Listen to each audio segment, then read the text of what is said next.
How to add your product to cart in Aliexpress.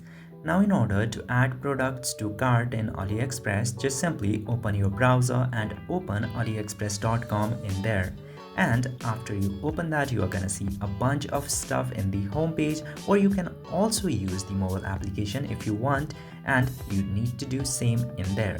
Now, in order to add the product in the cart, just simply select or find the product that you want to save for later. For example, let's open this earbuds of Sony, and after you open the product, you will directly get this option to add to cart. Tap to add to cart and it will be added to cart directly. Now, if the product have different variants, you have to select the variants before adding it to cart, and then you need to go to cart and you can very easily see the product in there. So this is how you can very easily add product to cart in Aliexpress. I hope this video was informative. If yes, don't forget to hit that subscribe button.